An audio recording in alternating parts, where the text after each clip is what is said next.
Kabareskrim Agus Andrianto sebut, tanya jajaran kelakuan Ferdy Sambo dan Hendra Kurniawan.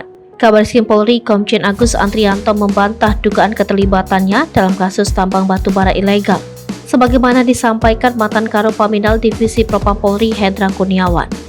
Kabareskrim Polri Komisaris Jenderal Agus Andrianto meminta awak media menanyakan ke jajaran Divisi Propam Polri perihal kelakuan Ferdy Sambo dan Hendra Kurniawan karena menyeret namanya dalam kasus Ismail Bolong. Jenderal Bintang 3 ini juga heran kenapa Ferdy Sambo, mantan Kepala Divisi Propam Polri, dan bawahannya mantan Kepala Biro Paminal Div Propam Polri, Hendra Kurniawan, melepas Ismail Bolong jika memang tuduhan dirinya menerima setoran tambang ilegal benar. Adapun dugaan keterlibatan Agus itu juga sempat diungkap mantan anggota Polres Samarinda, Kalimantan Timur, Ismail Bolong. Namun belakangan Ismail memberi klarifikasi bahwa Agus tidak terlibat. Menurut Agus, pernyataan Hendra soal laporan itu tidak membuktikan adanya keterlibatan dirinya dalam kasus tambang ilegal itu.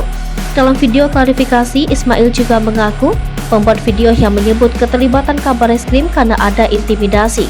Lebih lanjut, Agus mempertanyakan sikap Ferdy Sambo dan Hendra Kurniawan ketika menjabat sebagai petinggi Divisi Propam Polri. Sebelumnya, Hendra Kurniawan mengkonfirmasi dokumen laporan hasil penyelidikan Ismail Bolong CS yang beredar. Ia juga mengaku memeriksa langsung Ismail Bolong dan mengkonfirmasi nama Kabareskrim dalam laporan tersebut.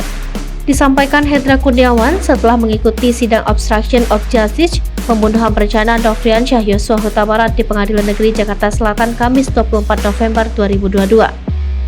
Dokumen laporan hasil penyelidikan tertanggal 18 Maret 2022 kepada Kepala Divisi Propam Inspektur Jenderal Ferdy Sambo menyatakan adanya pembiaran terhadap aktivitas tambang batubara ilegal oleh Polda Kalimantan Timur.